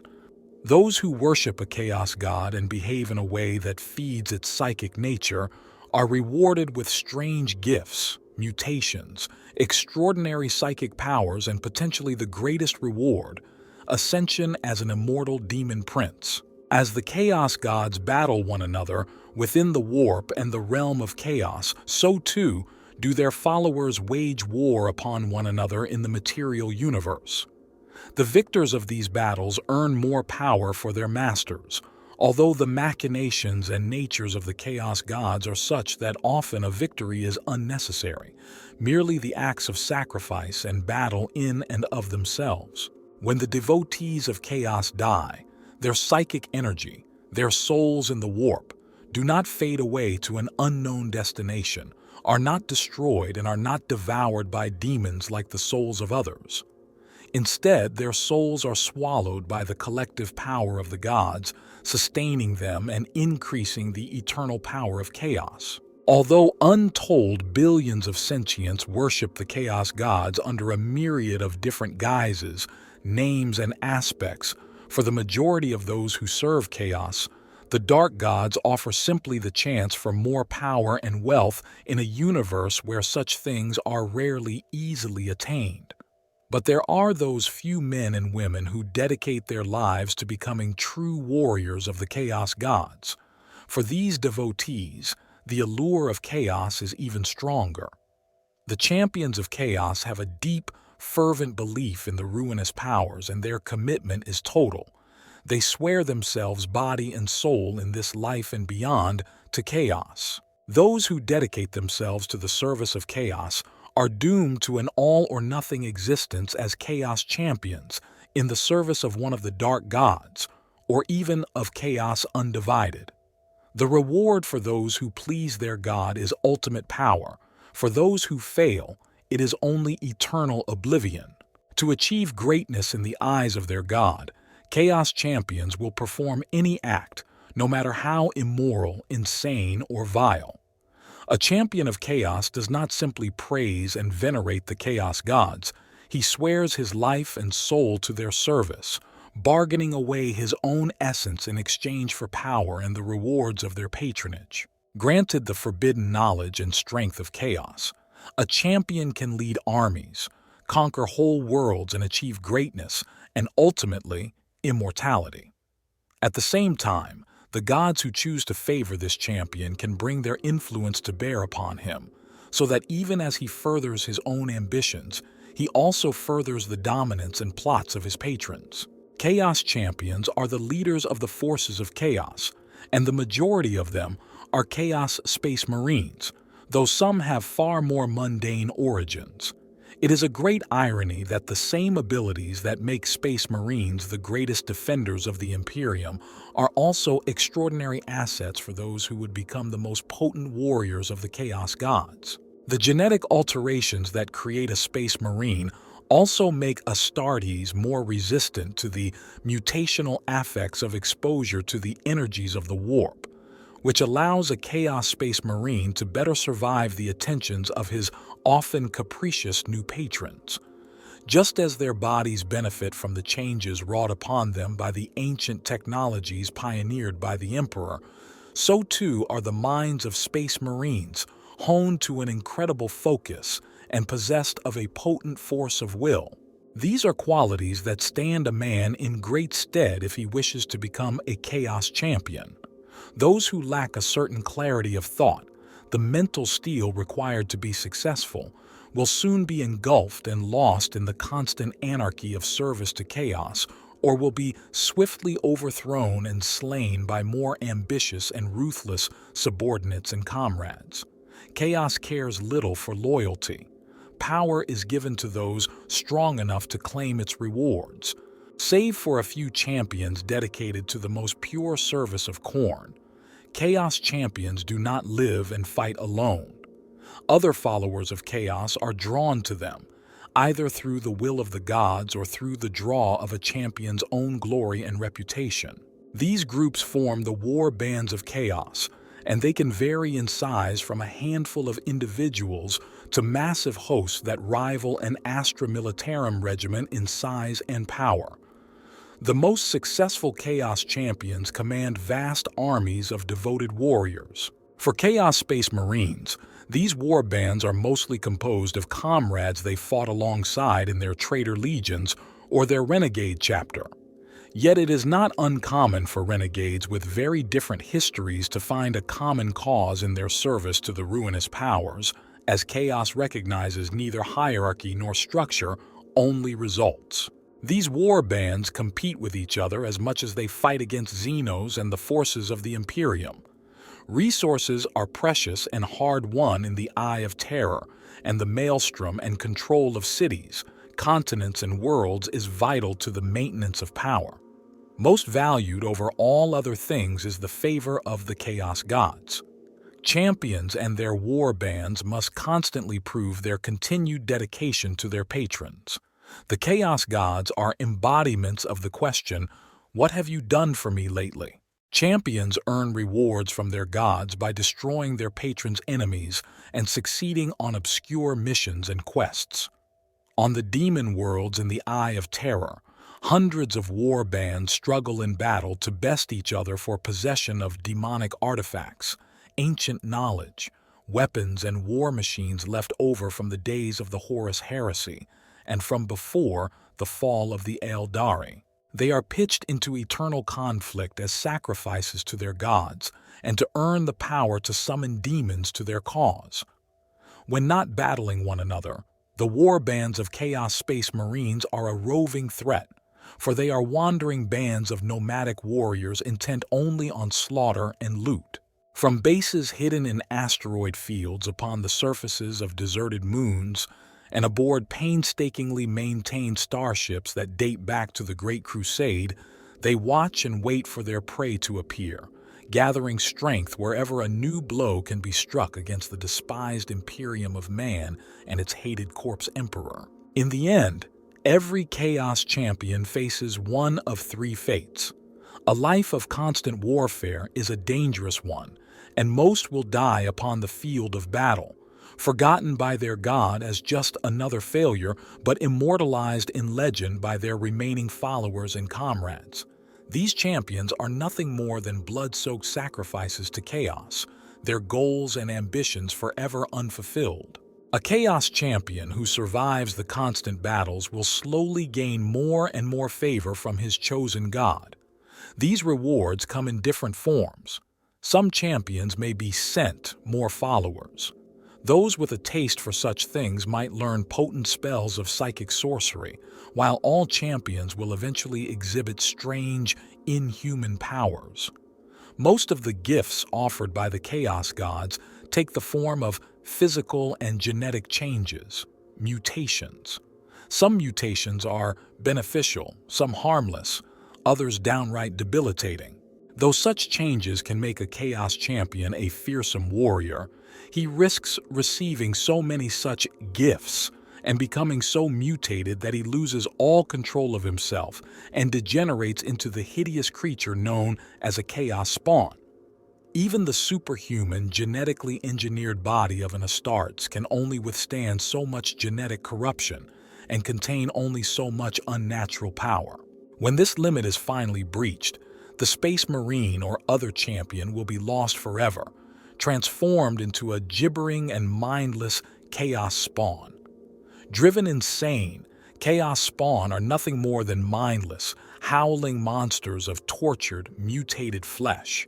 Most die quickly and painfully, their bodies ripped apart by cascading and uncontrollable mutations as the power of chaos is made wholly manifest within them.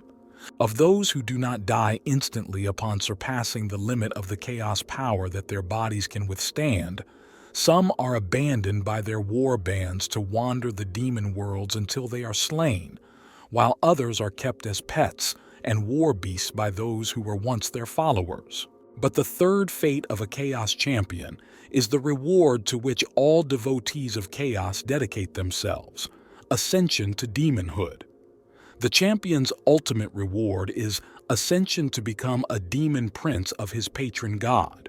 His flesh is transformed into the immaterial substance of the warp, and his mortal life is entirely cast aside. A follower of chaos who ascends to become a demon prince is an immortal and all-powerful warrior who will serve his god for all eternity and never know death or fear again. Some demon princes leave their mortal followers behind and join the nightmare hosts of the demons of chaos to plague worlds across the gulfs of space and time as embodiments of the power of their gods. Others choose to remain the leaders of their warband, now granted an eternity to bask in the adoration of their minions and perhaps earn even greater, unimaginable power from the dark gods they serve so well. Much like the demonic entities made from the essences of the ruinous powers, those wholly claimed by chaos have a kind of esoteric protection that can protect them from physical blows. A Chaos Space Marine who has sworn his soul to one of the dark gods may find an incoming bolt transmuted into scarlet liquid at the last moment, or see a volley of incoming bullets hit home as a shower of writhing grubs. A Lascannon beam, potent enough to punch through the hull of a tank, might simply pass through a warp-claimed champion as if he was no more substantial than a phantasm. Similarly, a plasma bolt might be caught in an outstretched gauntlet, twisted into a ball of fire, and then consumed by the target without harm. Truly, it is said that the favored of the ruinous powers are part demon, for they are supernatural terrors to a man. However, it is just as likely that the empiric forces which protect them from the vagaries of fate will do precisely nothing at a critical moment, especially if the recipient has come to take them for granted. In such contradictions do the Chaos Gods find humor and justice alike. Each of the 9 heretic Astartes traitor legions fights using a different style of warfare that is defined by their legion's culture and their Primarch's nature. Also, 4 of the 9, the Emperor's Children, the World Eaters, the Thousand Sons, and the Death Guard, are dedicated specifically to the service of one of the 4 major Chaos Gods, Slanesh, Khorne, Tzeentch, and Nurgle, respectively. The other 5 traitor legions essentially serve the interests of all of the ruinous powers collectively in the form of Chaos Undivided. The 9 Chaos Space Marine traitor legions who joined the rebellion of the War Master Horus against the Emperor, fully 1/2 of the original Space Marine legions, are, in order of their founding,